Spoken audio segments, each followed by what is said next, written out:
You sit alone in a house, nothing but miles and miles of silent forest surrounding you.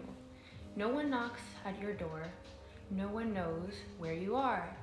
Yet, you are not alone, are you? A voice laughs and explains the latest political drama from the speaker you play a podcast from. You turn on the TV, and airbrushed faces tell you what to worry about next. Your phone chimes, and a group chat of your friends share jokes. You open social media, and 1 million people share their thoughts and respond to yours. Yet, you haven't seen a human in 2 years. Are you alone? Today, our socializing is vastly different than it's ever been before. For most of human history, if you were alone, you had no access to other people, not to their thoughts, not to their reactions. You were alone. Today, you can be physically alone, completely isolated from society, and yet you can talk to your friends at a moment's notice. You can video chat with hundreds and thousands of people even. You can let people know exactly how you feel the moment you feel it. So what does it mean to be alone in our modern world? It's different now. That change in how we define whether we are alone or not is very crucial, because the time we spend alone and the time we socialize are both necessary for our well-being in different levels. In a modern society where we are constantly connected to other people, our alone time is different than it's ever been before.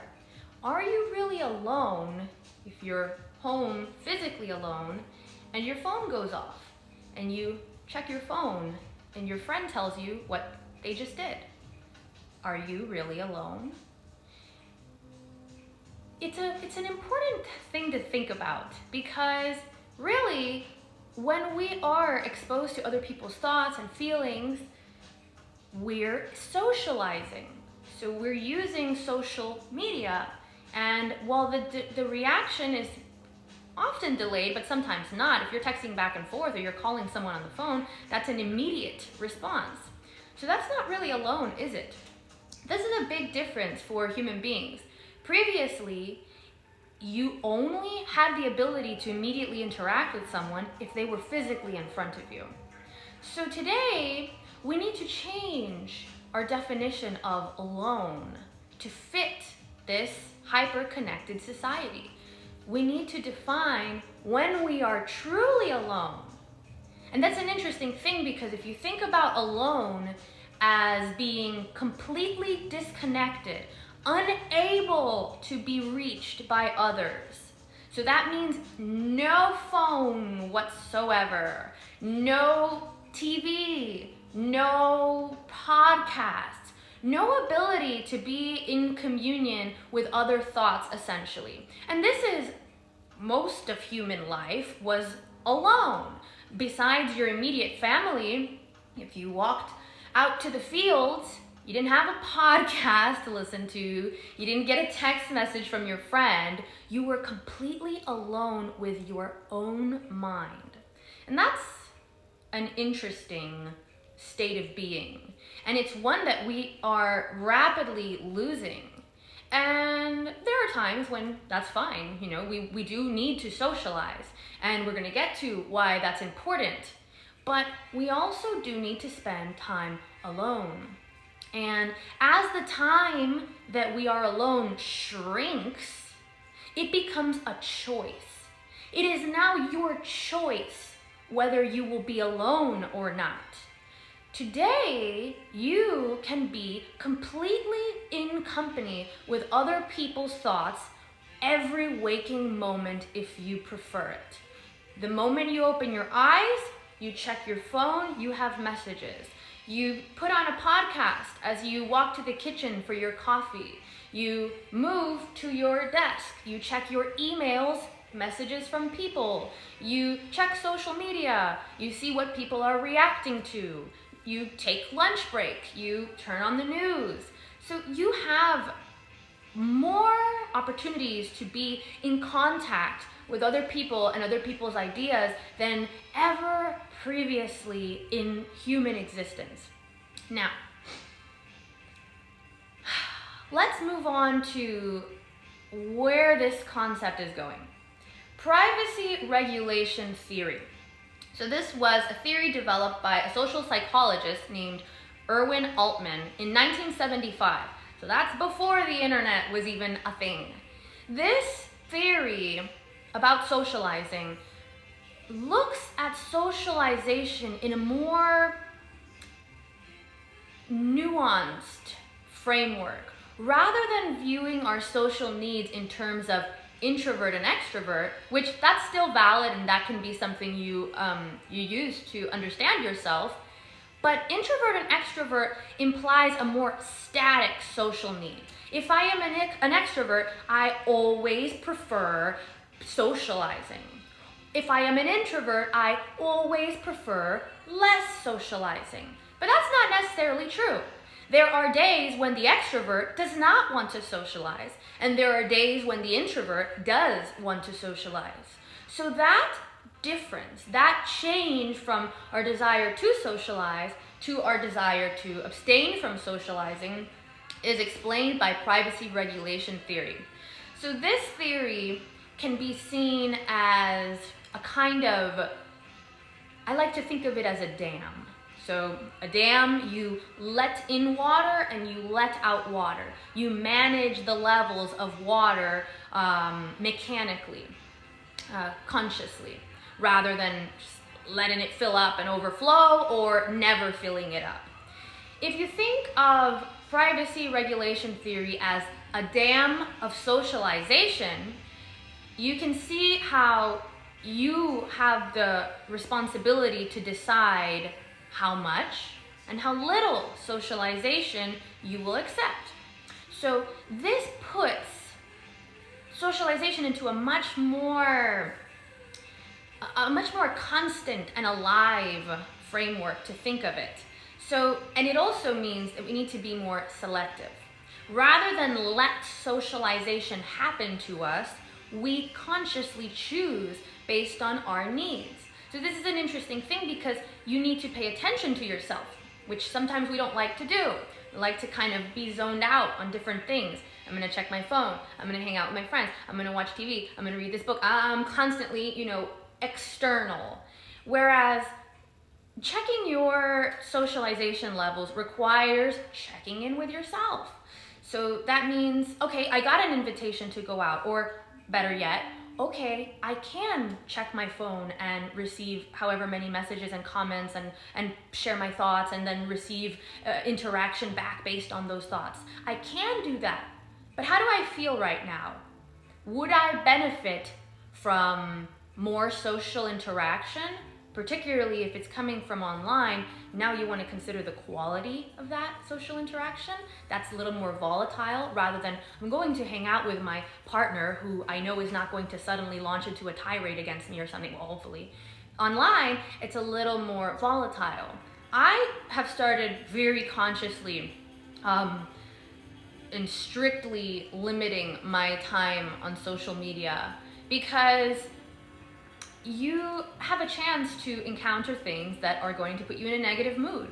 And rather, this is also a funny thing because you would really not have that happen historically. You wouldn't be walking around your house and have someone shout at you, "That post is garbage!" That wouldn't happen because there would be no one around you. Now that we have the ability to socialize while alone, you can be alone in your house and essentially be verbally abused by strangers. So because we have this technology that allows us to socialize any second that we want, even when we don't want, actually, we need to consider that privacy, which is, another way to consider socialization. You're deciding how much privacy you want. Do you want to be alone now, or do you want to engage with other people? Do you want to be receiving interaction? So we need to regulate that and consider whether or not in this moment I would benefit from socializing. So privacy regulation theory is an interesting thing because it does require you to be consciously managing your levels of socialization. And there's a reason for that. When we do not manage our levels of socialization, it's very easy now to let your external environment manage that for you. So you are in traffic. Technically, if you're in the car alone, you're not receiving interaction from other people. Maybe you're on a road trip, okay, and there's no traffic, so forget traffic. You are alone on the road, and your phone goes off, okay, you get a text message. You're no longer alone. You're about to receive communication. That's something that you would not be able to do throughout history previously. There was not another body around you. You were not going to receive communication except for later on letters. And letters, that's an interesting thing because letters used to be the biggest form of communication, and people would spend so much time writing these long, beautifully articulated letters because that was the major form of communication if you were not in front of someone. That was it. That was the only form of disembodied communication that we had for a while. Then later on we start developing, okay, now newspapers, much faster, the radio, and you go on to television. And as we improve our ability to communicate, which means essentially we make it faster and more widespread, the time that we are without interaction from other people, when we're alone with our mind, that time shrinks to the point that here we are now, where you can be doing anything in an elevator, driving, in your kitchen, cooking, walking your dog, completely alone in the street, and you can be in communication with another person. Actually, in real time, talking on the phone, texting, receiving messages from people. So our socialization is completely changed at this point. We need to be able to consciously manage when we're going to accept socializing. And here's why. If you fail to maintain the optimum level of privacy that is for you, that's different for different people. And that goes back to the idea of the extrovert introvert. People have different levels of different thresholds for how much socialization they want and how much is good for them. Personally, I have a very low threshold for socialization. I really don't care. I can stay home for 2 weeks and not go out, and I love it. It's great. But then again, am I in those 2 weeks completely out of communication? Is my phone off for 2 weeks? Am I out of contact for 2 weeks? No. That would be truly alone then. So it's an interesting thing because we can see how we can say, oh, I love to be alone. Well, how alone do you really mean when you say I love to be alone? Most of us at this point, that's quite a challenge. I actually have done that before, going, like a week or something without any communication. It sounds weird to be like, it's amazing, it's so thrilling, like it's this, circus or something just to turn off your phone. But it is so different now because we are in constant contact with people. It doesn't matter if you might say, oh, I'm not gonna check social media all day today. Okay, you're still gonna get a text message, you're still gonna get a phone call, you're still gonna check your email. So these are all ways that we are in contact with other people. And that's such an interesting thing because really, even during this pandemic, when you're locked down, we're socializing more than most of human history ever did during a lockdown. When we're complaining, oh, I'm so alone, this is so isolating, and we're constantly talking to each other all the time. So it's an interesting thing, but that's why privacy regulation theory is so important. It's a really good framework to use to think about your socialization needs and how you're going to manage those. Because if you don't take that consciously into your own hands. I hope you have more than one hand. I mean, you can have as many hands as you want, but in your own hands, if you don't do that, your environment dictates it for you. So that means your phone goes off anytime you allow it. You can check social media whenever you want. You can keep the news on in the background and have some, beautiful stranger telling you all day, there's a new hurricane in this area and a tornado just wiped out this entire village, and these people here in this place that you've never heard of, they're continuing to starve, and it's a very sad day because the pandemic rages on, X amount of people have died.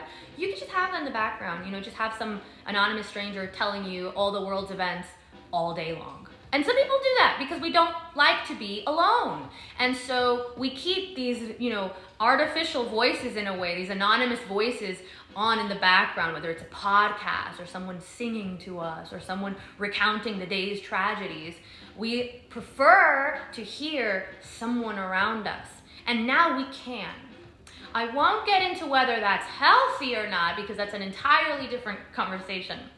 But privacy regulation theory is the question that says, should you do that? Should you check your phone every single time you get a message? Should you check social media every time you are slightly distracted? Is that the amount of socialization that you benefit from? So without consciously determining how much socialization you'll accept, your society does that for you. And in a hyper-connected society, you will be constantly socializing.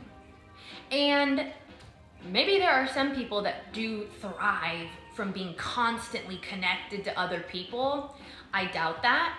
I think that we all do need, in varying amounts, time spent entirely alone with our own thoughts, because that is the best way to be an original human being who knows themselves.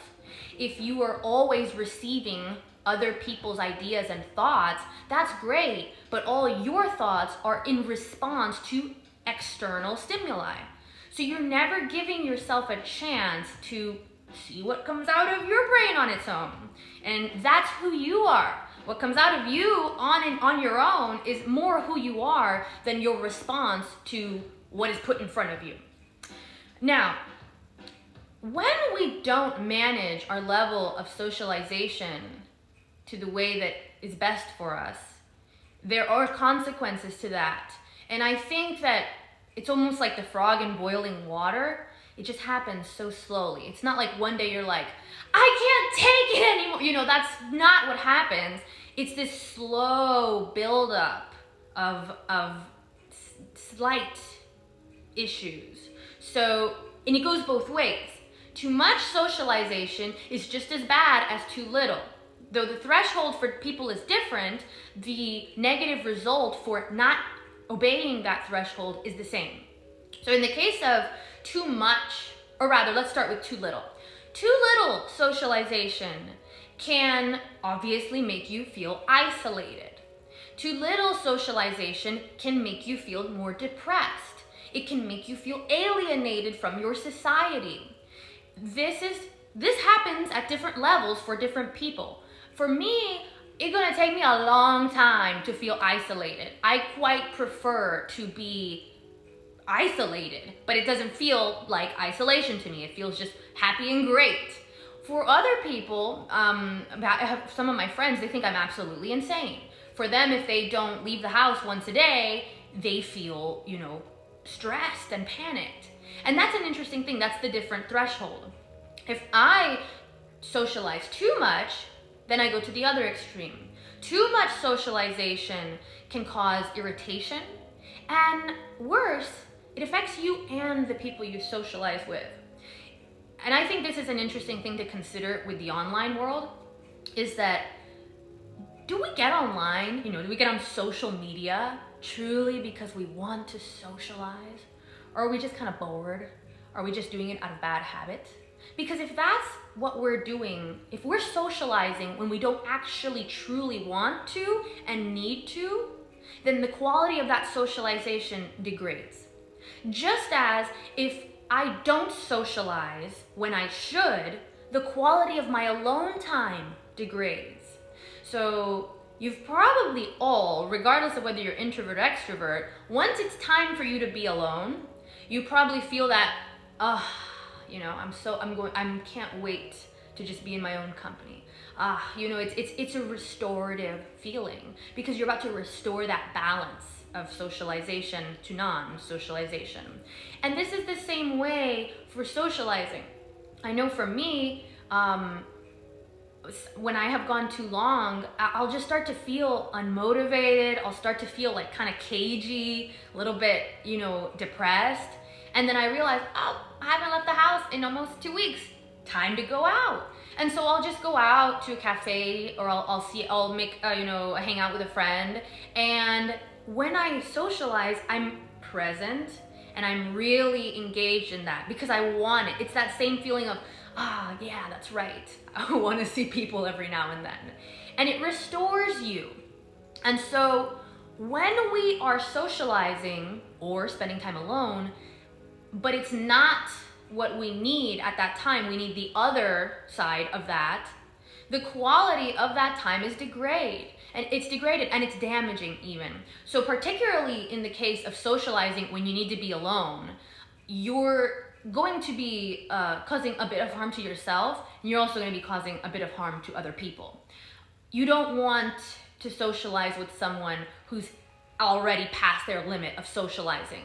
That person tends to be, they're going to be shorter with you, they're going to be irritated, they're not going to be as focused in the socializing because they don't need it. They're not interested in it. Even if they say, I do want to hang out, or, I want to, it's probably not the same quality. It's more of a sense of, well, I'm just going to do this, or, worse, I'd rather not be alone. That's the worst type of socializing you can do because at that point, you don't even care who you're with, and that's not fair to the person that you're socializing with.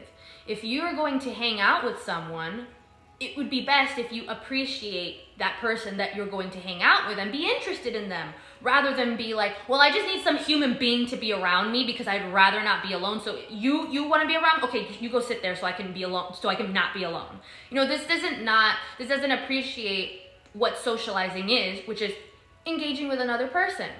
If you're just trying to escape being alone, you could do that with a dog or something, or some stranger on the street.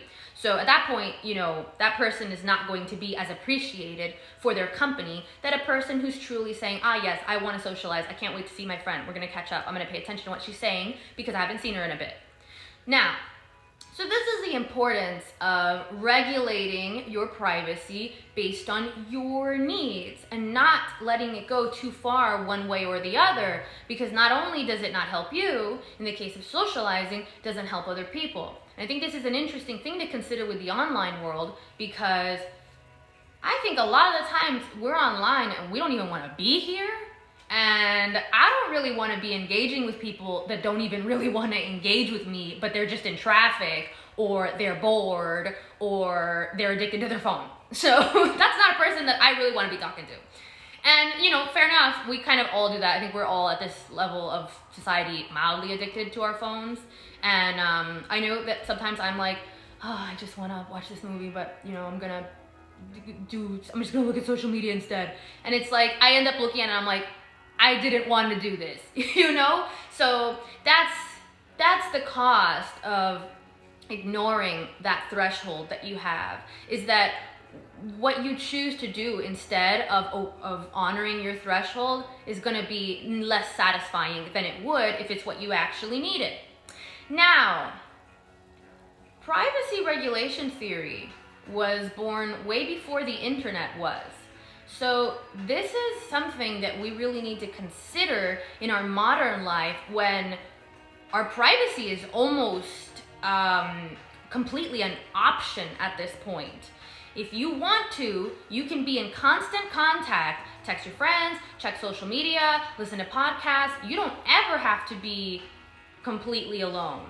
And that's a strange place to be in.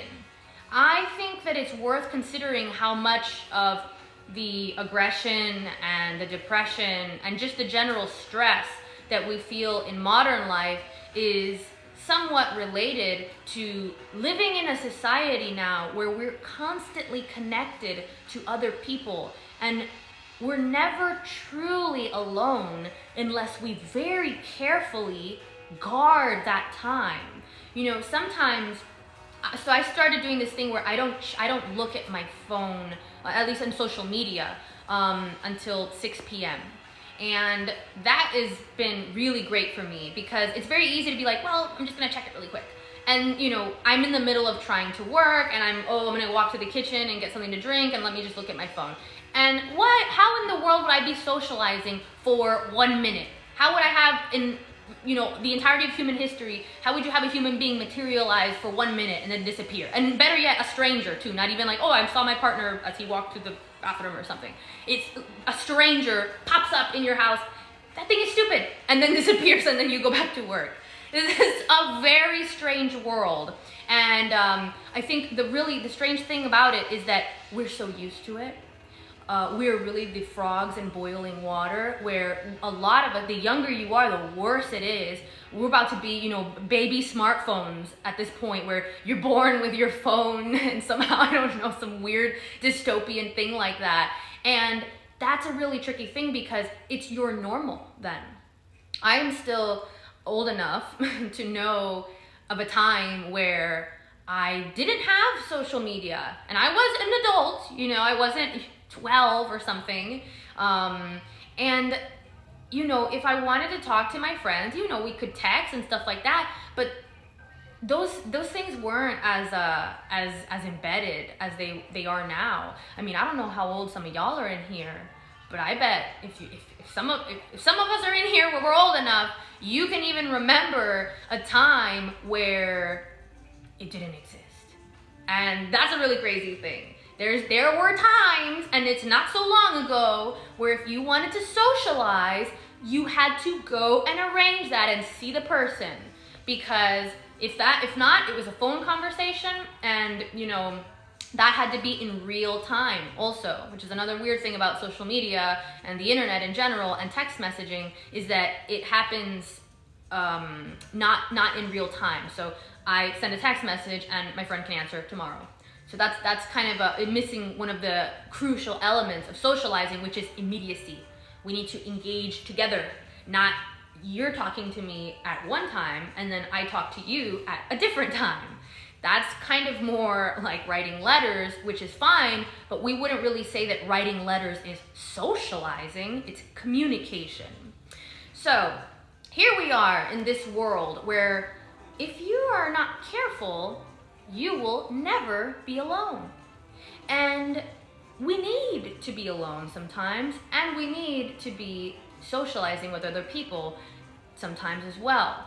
So when our attention has become a commodity, and that's a very important way to think about our world, is that now that we have the infrastructure for our attention to be engaged 24/7, you can turn on your TV, you can open your computer, you can check your phone, you can do whatever you want. There's unlimited ways to have your attention grabbed at this point in society.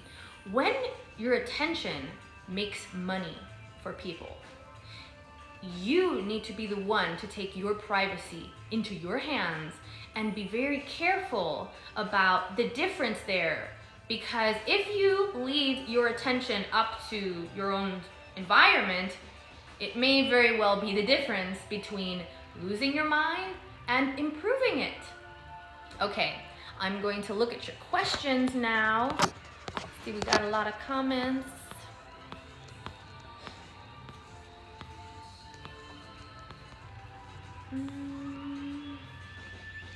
That's me. I feel exhausted after socializing in person. Yeah, if you do it in the right amount, as it first happens, you're like, oh yeah, I'm enjoying this and whatnot. And then you get home and it's just, I love to be alone. It's very restorative. And I think everybody feels that on some level. If you've hit your capacity, you will enjoy that. At least if you're kind of healthy about it. I think that there's a way to be it's not exactly the healthiest thing, where we fear that alone time. And I wrote a newsletter about that. Basically, the joys of boredom, the utility of boredom. And boredom requires you being alone for the most part. Boredom requires there to be nothing, you're not consuming anything. It goes even farther. You can't even just sit there and read a book. Just let your mind wander instead of being constantly engaged and occupied with something. And that's a really creative place, because you're able to have your own thoughts. And if we avoid, and I think there's a reason why we avoid that, because a lot of the time our thoughts are unpredictable. Suddenly, some thought that you did not want to think about pops out. And if you keep yourself constantly engaged, you don't have the space to have those thoughts that you don't want to deal with. But that's a little bit like saying, oh, I am so physically weak, I can't run at all, so I'm never going to exercise, because when I exercise, I feel tired. If you exercise more, you build up endurance, and you won't feel as tired when you have to run or something. So it's the same kind of concept with, getting used to spending time with your mind unoccupied. Is sure, there's going to be those thoughts, but the more you experience those unpleasant thoughts, the more you learn how to control them and how to experience them without going into, major distress. And that's really important, because that's the work. You get the benefit from doing that unpleasant work. You face those uncomfortable thoughts, and that's what allows you to have those original, interesting thoughts. I know everybody has, shower thoughts. Those thoughts that we have in the shower, if you're not like listening to a podcast, sometimes now we can do that. Even in the shower, we can be completely engaged in something else. I know for a while there was kind of like this, I don't know, this is going like, now I'm dating myself, but there was this, I think it was a Tumblr account that was like shower thoughts. And you don't have to have shower thoughts anymore. You can be completely engaged at every moment. And so we even lose the shower thoughts. And what is shower thoughts? Shower thoughts are just, I'm forced to be in this box, and I can't do anything to occupy my mind, and there is nothing here to distract me. I have to think. And then we have all those crazy, interesting, original thoughts. But you have to risk that, that surprise thought of like, ooh, I didn't want to think about that embarrassing thing that I did, or whatever. But that's how you learn to manage those thoughts. Okay. Yep, I've had to stay off social media for a few days to curb my misanthropy. Yeah. It's a very interesting thing, because the more I control my social media usage, the more I like people. It's very interesting. I think that, and that goes to this idea of, if you socialize when you're not supposed to be socializing, you're not going to really be truly enjoying that socialization. It's just this thing that's happening. Instead, especially with social media, I feel like we use it, it's just a distraction. In a lot of the times we use it as a distraction. I know that I use it absolutely, like I abuse it horribly. That's why I had to put strict restrictions on myself for it, because I will just use it because I want to look away from the task I'm doing, or I want to do something. I want to have some thought, something happening, rather than just kind of just sit there. And but of course, I open it and I'm like, oh, look at these people being stupid. Why did I even do this? That's not healthy. That's not going to help you enjoy the world and be less misanthropic. The better I control my social media usage, the more pleasant I feel about other people. And of course, social media brings out the worst in people. So the more we socialize through that medium, the less we're gonna like each other. Let's see. Yeah, I highly recommend restrictions on social media. It's really hard to do, but if you kind of set up some reward system for yourself where it's like, okay, that's what I did. I said, if you stay off of social media until 6 p.m. for X amount of days, you get to have an extra dessert or whatever. Give yourself that hard limit, because that's kind of the thing, we don't put a limit on ourselves, and then we're like, why do I use it all the time? Well, you have no rules about it. So So if you give yourself a strict rule about it, you'll know, I'm not supposed to use it now. At least you'll have that. If you mess that up, okay, that's a different problem. But at least give yourself a rule to follow about it. Now, okay, as a parent, I'm having to confront the future of hindering my son's technological advances directly impacts his social development. Ooh, yeah, it's stressful to think about, I bet. I don't even have a child. I don't even have a child in the future anytime soon. And I'm already stressing about how to manage that hypothetical child's technology usage. I think, I don't even really have a great answer for that, because it is exactly that problem where in my ideal world, I would say, this is your phone, bye. I would not give my child a phone. I would raise them like an Amish person. Of course, that child would be a social reject and probably have worse problems than if they had the phone with just, healthy boundaries. But I don't, there's so much there to grapple with, because, okay, let's treat it like a toy. It's not a toy, but let's treat it like a toy. You would say, you get to use your toy between X time and X time. Follow the rules, and you get a reward, or maybe even an extra 15 minutes of usage, whatever. Now we grapple with the fact that it's not a toy. It's very, I don't know, I'm not the one to be like telling people what to do with their kids. I mean, maybe sometimes, but I feel insane from using Instagram and Twitter. I don't really know what it's going to be doing to young children. If it makes me feel crazy, then, and I know that, and I have a reference to know that too. I can know, well, there was a time where I wasn't like this, to compare and say, I should try to get back there. Let me lower this. This thing of, the children now that are being raised in this environment where you're constantly connected, and the phone is one thing. There's also the computer with games. There's actual gaming systems. And, we're going to be older too, and the kids are going to be the ones that know everything about the systems, and be like, yeah, my mom tried to block it, but she doesn't know that you can use this to bypass that. And we're going to be like, Junior's not allowed to do that, talking to each other, saying how, like, yeah, I don't let my kid do that. And he's going to have developed some, like, crazy system to bypass it, and we're going to be there like the ignorant ones that don't know how to use technology, because that's how it goes. I mean, hopefully, I'd like to stay, up to date on things, but that seems to be how it goes. As the generation progresses, you start to miss things. I mean, I'm not on Snapchat, so I forget what it is. Sometimes, like, someone will ask me, or like, I used to work at a place, and like the boss's younger daughter would be like, do you have this app? And I was like, oh, what? And then I'd be like, oh boy, it's happening. So I mean, I think it's very hard to that's a totally new, like a Wild West thing. It's very interesting, because we have a society that is it's a youth-oriented society, in that the young don't need the old as much to succeed in society. And I say that with there's a clause to that, but I mean this technologically.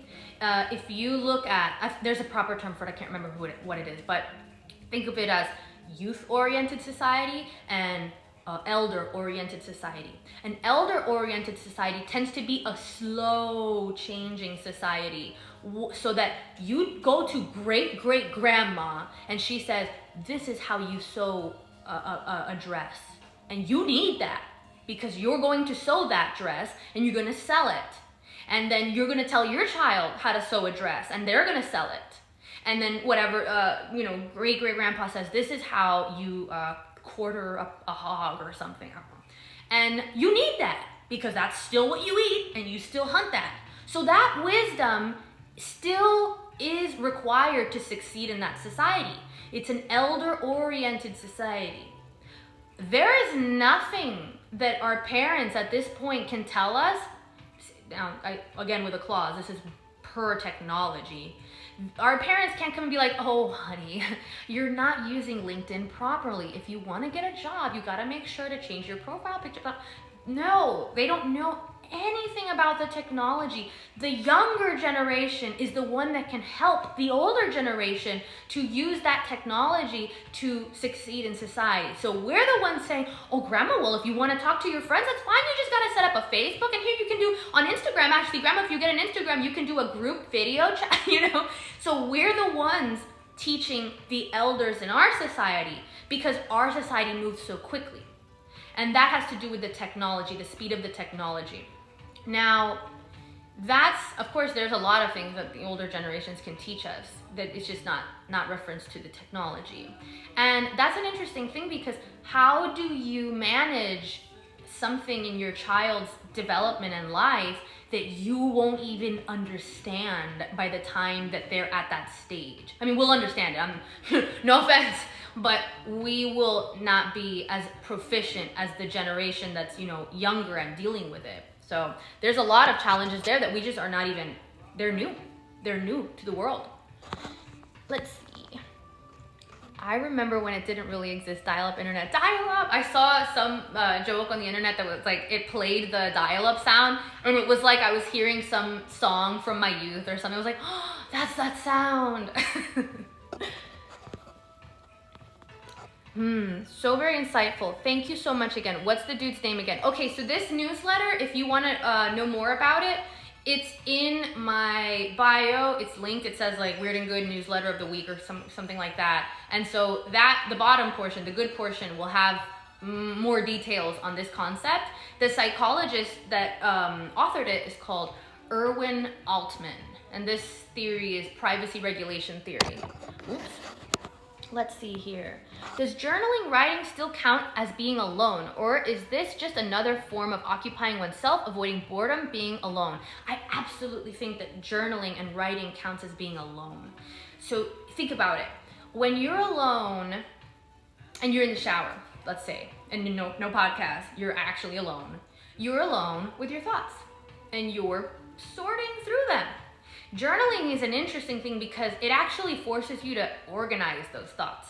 That's why it's so powerful, because you have to coherently finish them instead of kind of having these like thought fragments of like, why did I do that? Anyway, what am I gonna have for dinner?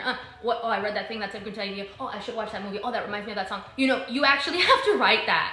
And so if anybody's done journaling in here, you will know how quickly you have to decide, wait, okay, what thought am I gonna write down here? I don't often journal because I write, so I'm kind of like, okay, I spent the whole day writing and now I'm gonna write more.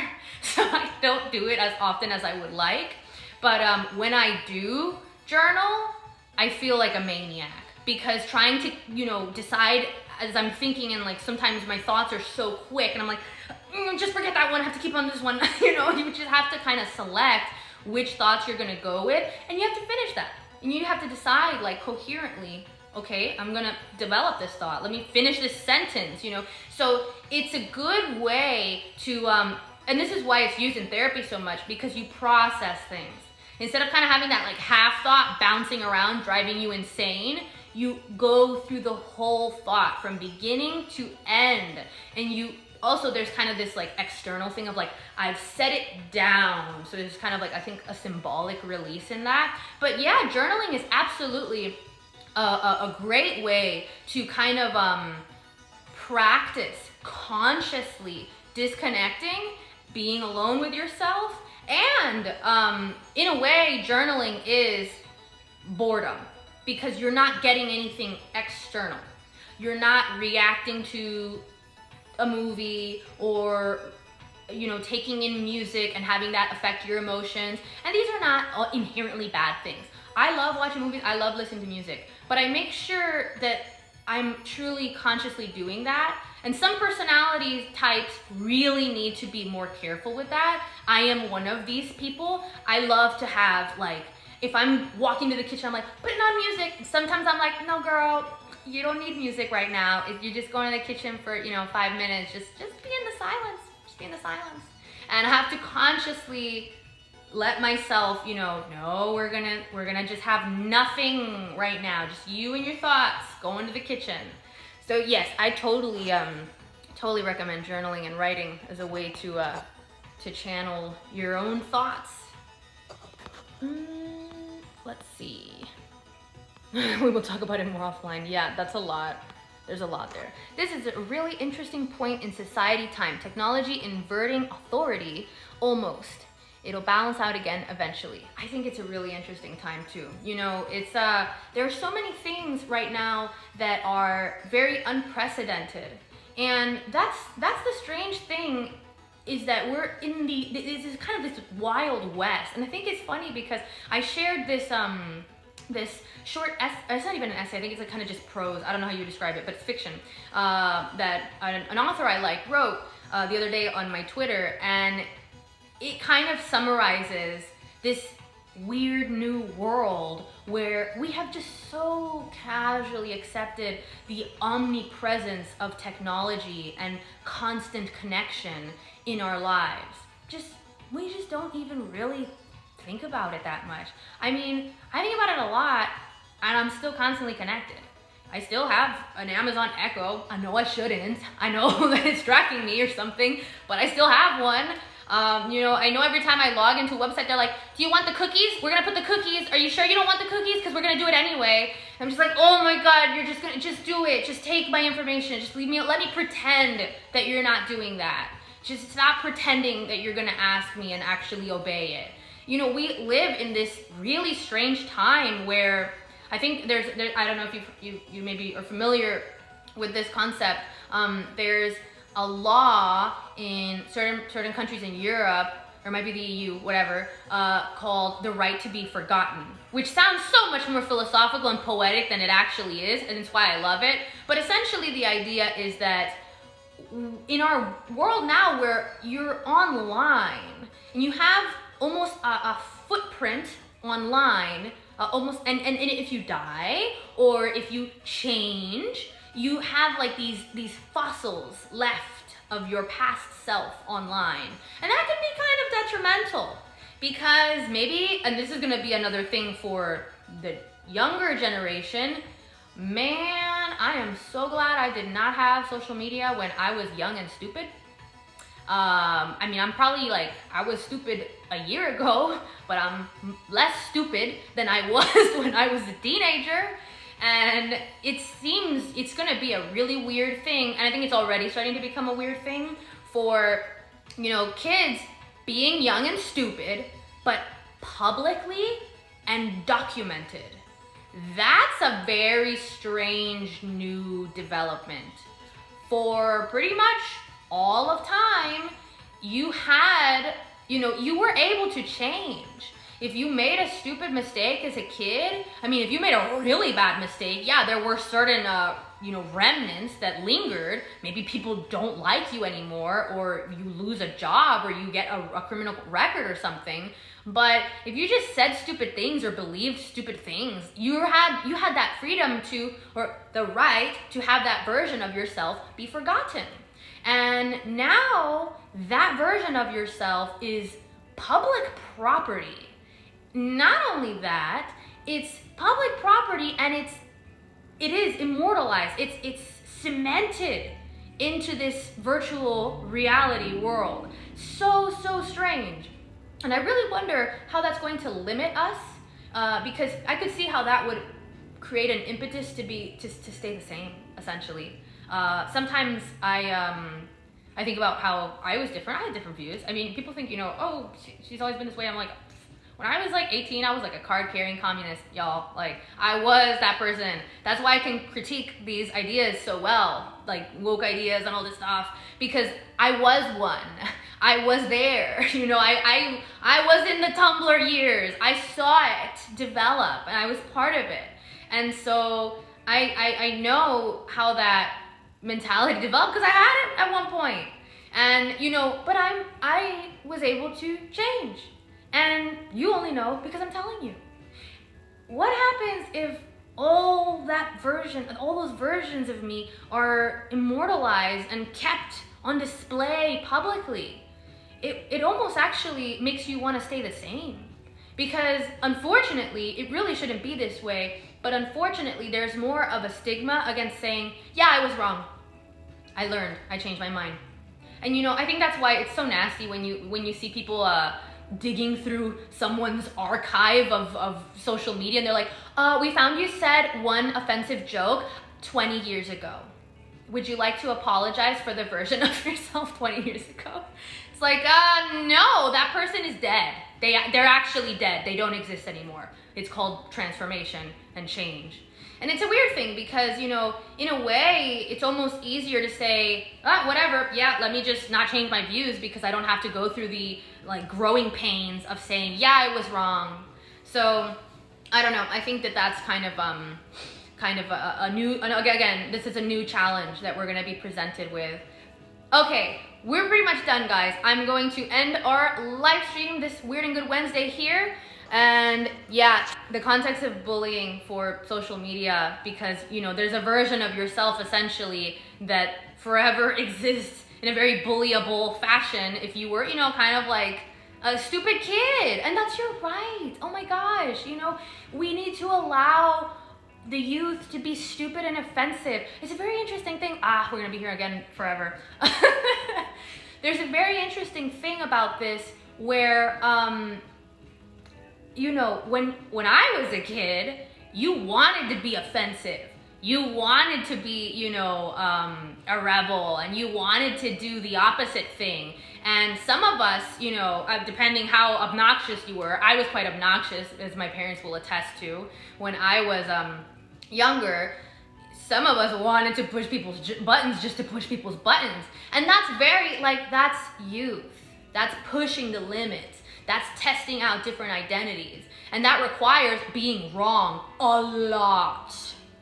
And if we create this this culture where we can't even allow our own kids to be wrong because we're going to essentially bully them. And this is another weird thing about having your kids on social media, is that, you know, a lot of the times I will see a post from someone or like a comment or something, and I'm like, ooh, I want to fight you. And then I'm like, you know what? That could be a child.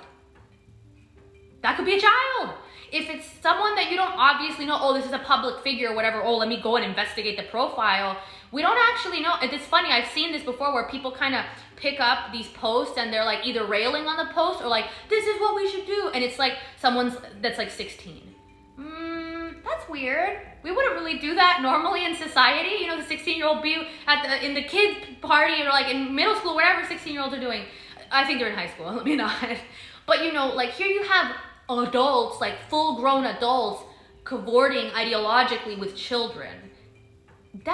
This is a weird intermingling of worlds that, you know, I don't think is appropriate. I think kids need the space and the world to go through that period of development. And you see this also in the way that it's almost like kids, the youth, the period of youth seems to be shrinking. When I was 15 years old, I looked like I was 11. You see a 15-year-old now, and they look like they are my age. That's really interesting. And why is that? Because essentially, their peers are my age. There could be a 16-year-old in this live stream right now. Nobody's stopping them. And good for you. If you're 16 in this live stream, good for you.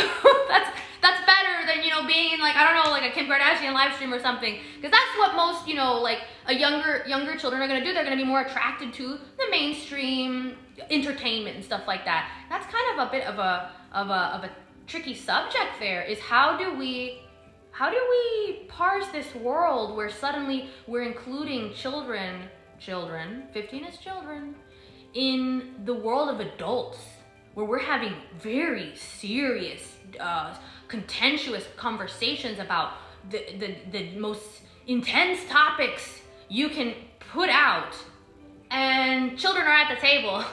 Like, yeah, you know what? That's a very, that's a little bit of a strange world. So anyway, let's see. I got a few more comments here, and then promise I'm gonna wrap it up. Glad you guys all enjoyed this one. Okay, also I feel like children then perform for the camera because they are aware that they are actually always being watched. It's like the mirror stage on steroids. Absolutely. Oh man. And if you've ever seen, you know, some of the oh, and that's another thing. When kids go viral, gosh, that's a very strange experience. Especially that it comes with two sides, which is like this insane amount of positive praise at a period when they're absolutely addicted to that. And there's nothing wrong with that if it's in the right sphere. It's normal for younger people to, seek out acceptance from their peers. That's how they learn to socialize. You don't want the kid that's super, I don't care about what anyone thinks. At 15, I still am working on that. That kid, I'm kind of like, are you going to do something very weird soon? That's a normal stage of defining your identity, is how much do I need acceptance from others and how much do I, maintain myself in spite of that acceptance. That's something that we learn as we age. Not something that you master at 15. That's insane. And you're not going to master it because you do not have the developmental capacity to master it. You just don't. So putting kids in that situation where they're receiving this intense, widespread praise and the condemnations that go along with it, oh my gosh. I think eventually it will create its own field of therapy. There's going to be a specialization of therapy just for helping kids navigate, they're essentially having to negate their own developmental processes. Because kids, I'm not sure exactly the ages, but I know, I'll be conservative in this statement, not even until 17 are you developed as an adult, and that is in your brain too. So we're putting kids into an adult world. Social media is for adults, okay? I don't know how much you can regulate it all you want, but it's essentially for adults. I don't know how you would do that. I don't know how you could manage these apps in a way that they would be only appropriate for children. That would be, perhaps there's a way to do it, but I worry that even if there is, not everybody is doing that with their kids.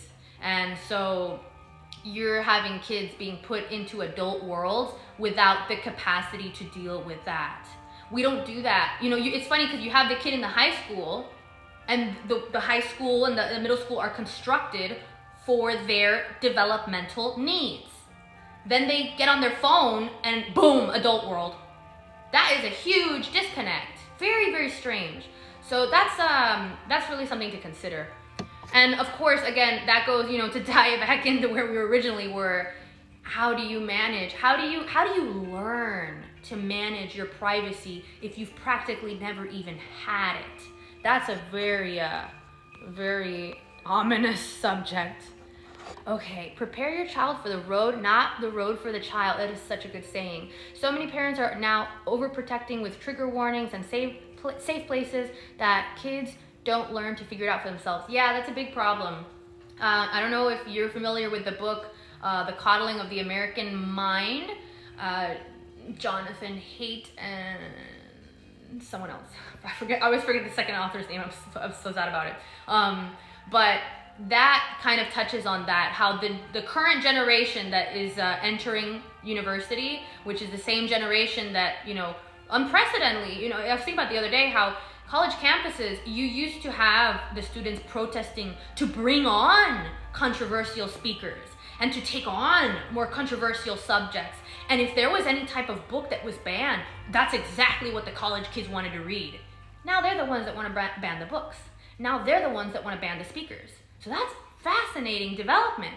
And in that book, it is, you're right, that is the quote that's on the first page. That's good.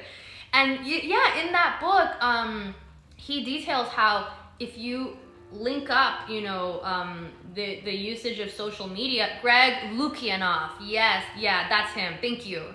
If you link up the development or the widespread usage of social media with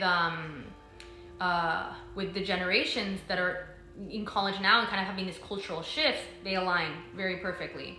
And that's a very interesting thing. And, I think that's going to be something we don't see change. It's a very strange thing because, again, this goes back to having the kids in the adult world. And I wonder, and this is just a thought, I don't know how much merit there is to this, but I wonder how much our discourse is getting driven by the kids that are suddenly sitting at the adult table. You know, a lot of cultural discourse now is directed by social media because it's essentially our public square now. It's the fastest and most quickly accessible form of communication. And you have the older media, like newspapers and the actual publications, they scour social media now for their next news story that they can be like, oh, someone said this thing, we're gonna make it into a big deal because we have nothing to talk about and we really need you to click on this article. And so it's this parasitic relationship, and you have, you have everybody at the table here. So you have published authors, 50-year-olds with PhDs, long credentials of clear thinking, whatever, engaging in a debate with a 17-year-old that, got their education from Tumblr or something. And there's a time and a place for that. It's called college. It's you and your professor, talking together there and learning. And instead now we're kind of doing this online and with this weird arena format where you have both sides like, and also we're gonna call you names and condemn you as a person while this debate happens. It is a strange world, y'all. Nature finds a way to put each generation through a ringer. Doesn't it? It's gonna be interesting to see how this plays out because it's not going anywhere just yet. It's really only gonna get a little bit worse, which is kind of how big changes tend to happen. They get worse and then we see what happens. So we're probably, I would like to say that we're gonna figure it out, but things are probably gonna get a little more contentious first, and then we'll see what happens. Either something breaks or something bends, and we'll see how that goes. Tune in to the future. That is really scary, being covered by kids. This is what I think about all the time. It's also what helps me not to get angry at people at social media because I just pretend they're a child. They probably are. If you can't tell exactly who the person is and it's just like some anonymous person, I'm like, you're probably a child. So I just don't bother with them. And that's kind of like maybe what we should do a lot of the time with people that are throwing rocks and trying to, stir up strife online. It's like, maybe you're probably a child. Let me see. Okay, you guys have a few more. I'm on the fence here. The youth are, after all, going to be inheriting this world. That's kind of, that's kind of the little bit of a, what are y'all gonna do? The thing here that we hope is there is a certain development to youth where when you are younger, you are very idealistic and you do want radical change. That's not unprecedented, that's just natural. That's a natural development of the mentality of young people. They like change and novelty and extremity, and that's, it's why you have kind of the stereotype of like the punk rocker kid and then like the, older suit and tie wearing middle-aged person. Because we settle down because reality humbles us and teaches us, oh, whoa, I just want to stay alive and be kind of happy sometimes. We stop trying to like climb up the Tower of Babel and like shake our fists at God, and we say, you know what? I have a this is not so bad. Let's just try to fix it a little bit instead of, set it all on fire. So I think there's a part of this where we hope that so much cultural change doesn't happen foisted by, the very rapid developments that social media allows for. Culture changes as quickly as communication allows. This is why now we have trends and panics and all this, like every day there's something new, because we can do that. Before it used to be every time the newspaper came out, or every time the horse with the mail ran to town. So the faster communication is, the faster culture develops. And I don't know how much faster we can get than this. So we hope that we're not going too fast, that essentially we break things before we're able to temper the cultural change into a productive change. Let's see. Add in widespread access to deepfakes technology and it gets scary. Oh my gosh, that's gonna be, I don't even want to think about that. That's going to be a very new and difficult to manage development, especially, being constantly connected to things. And you gotta think about how weird it is. Because already the online world is already kind of not real. There's definitely sensationalist spins. Even the news, before there was social media, the news still has, as objective as they want to be, they have to choose how they're going to frame the subject. And even just that, there is a little bit of room for a bias, even if it's not on purpose. And so in a way, that is also not entirely real, because there's a little room for interpretation that can be not entirely accurate.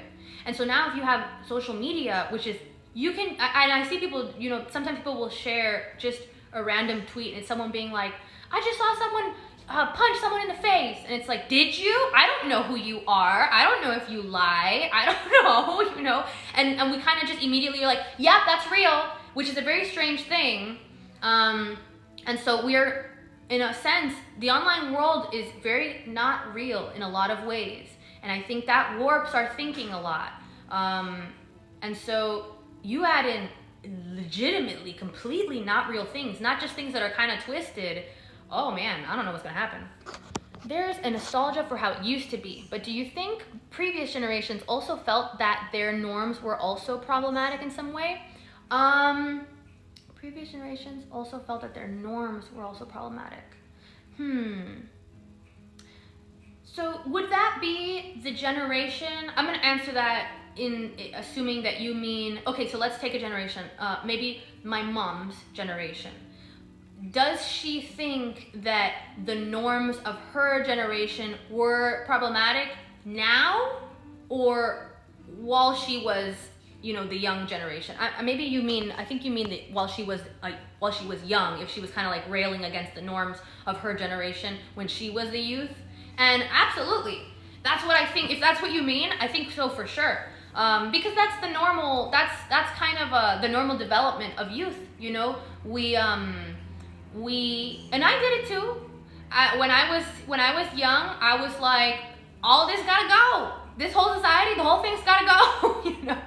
And then you hopefully learn enough that your perspective expands a little bit, and that's kind of when you start to temper your view. And that's the great thing about being able to expand things beyond just like what's happening today and tomorrow. If you know what happened yesterday and the day before that, that changes how you view today and tomorrow. Maybe it's really bad if all the houses in your neighborhood are kind of damaged, but if you know that yesterday there was a war in that neighborhood, then instead you say, wow, it's so lucky that the houses are still standing. So, and that's not to say let's not fix the houses, but instead of being like, let's burn everything down because these houses are unlivable, now, actually, there's some context here that changes how I can understand why these things are the way they are. And that's, when I was young, or I'm not that old, when I was younger, I didn't have that context. So I looked at the ills of the world and I thought, this is wrong. Why are things so bad? We need to fix it all. This is ridiculous. And then I realized, oh my gosh, everything's been pretty much way worse for the most of history. And that's like, it takes a little bit of a really distanced view in a sense, because you gotta look at things in terms of centuries. Not just like, well, when my parents were alive, they were able to buy a house for $60,000. That's a problem, and that's true, and that's good to also use as context.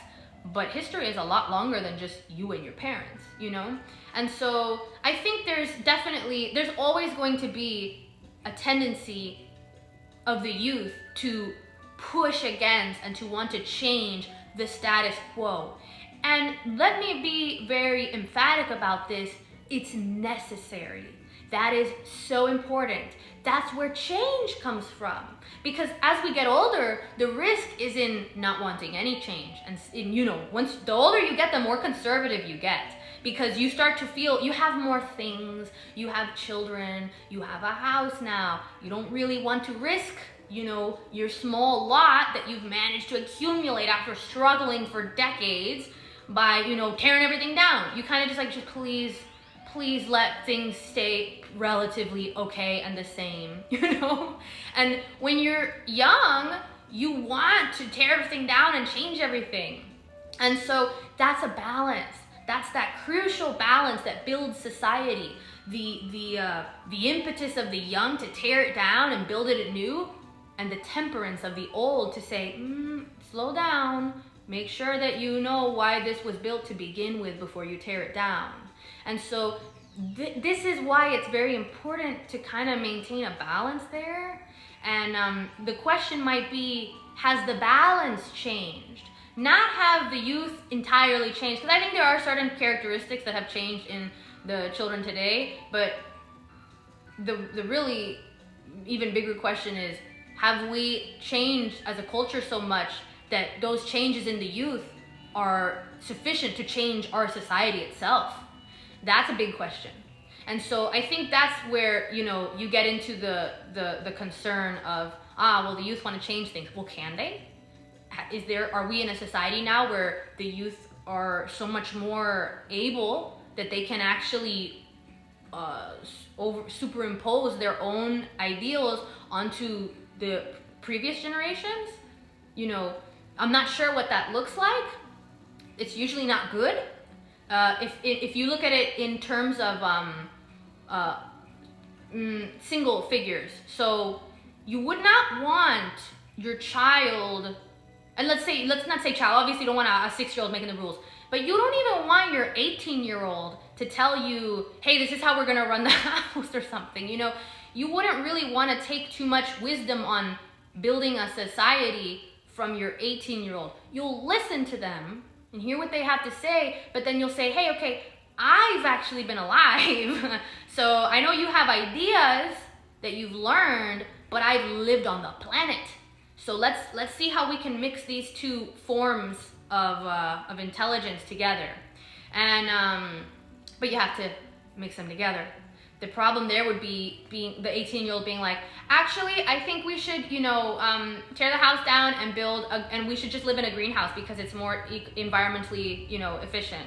Say, okay, let's do that. And then you live in the greenhouse and then you die because it's too hot or something. So, you need to be able to temper that. And I think that that's where we want to know, that comes back to the idea of, is there a weird thing going on where we have kids online with equal, asking power as adults that have been in society for a long time? That's an interesting thing. I mean, and you see this in some ways because that kind of cancel culture thing. You have, students or even younger in some cases saying this adult should lose their job because of an idea that's not really that serious or something, forget if it's something actually, more contentious. There have been examples where it's much less contentious. And that's a weird thing because that wouldn't really fly too easily in the past, there was a good distance between the youth and the adult world. And now the youth can say, hey, we want this professor should be fired, and the administration's like, all right, let's talk about it. And that's that's kind of where we see kind of a bit of a strange development there. And I wonder how much power social media offers in giving a larger voice, a larger place at the table to generations that traditionally we're given a little more room, all right, we hear you, go do the protest, do be against things, but we're not going to tear everything down overnight. Anyone with an email can sign petitions, so yeah, I think the impetus of the youth is going against that balance. Yeah, that's an interesting thing. I think it's a change. I think there's a change in the way our society kind of treats the youth. And that's, we'll see how that goes. It's not an easy thing to predict because it's not very precedented. What I was saying though was that if you look at history, so there would be cases where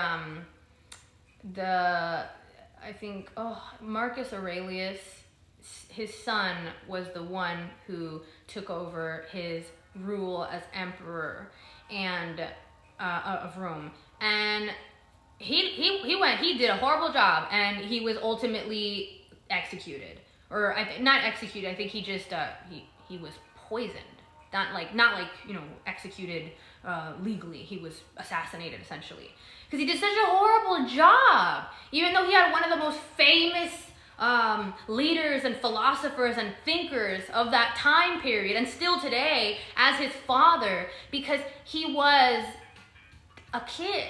And Marcus Aurelius really made, like, I still question that decision, but I guess that's that instinct of, well, it's my son. And even though his son was completely inept, he still gave him all that power. And there's a reason you're supposed to earn power.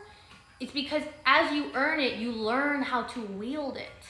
It's why the lottery is so sometimes such a tragedy for people, because you didn't earn the money, not that much money, and it's like, so you're suddenly given the rewards of something you didn't actually earn, which, maybe sounds, oh, but they deserve. No, you have to earn the thing, because that's actually how you learn to use it. It's like, you don't give someone that's never, I don't know, I'm trying to think of an example for that. But, personally, I would always see, like in my high school, there would be these kids that their parents would give them like a brand new sports car. And I was gonna be like, I don't know about that. My parents helped me get my car, but that thing was ugly, okay? It was not gonna be racing anybody. And that's a good thing, because I was a stupid kid and I wouldn't have understood the value of that, because I wouldn't have earned it. And I took care of that car because I was like, ooh, this is my car. And I earned the responsibility of that car. And if there's a risk in people receiving things that they don't earn, like power or wealth or something like that, where they don't know how to use it because they didn't do what it took to get it. And as you work to get something, you learn what it takes to have it, what it takes to keep it. And if you never had to learn that, it's very easy to destroy it and yourself in the process. So that's kind of the risk in an outsized power going to the youth. If, there's a reason, we have to earn things in life, and we can give them to people, but that's not always best for them. Okay, we're ending this. I'm hungry and I'm sweating. Shouldn't say that on a live stream. It's like not cute. All right.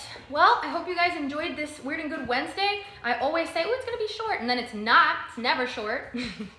I will see you guys on not the next one, because next one is a holiday, and we should all be putting our phones down and regulating our privacy for at least that.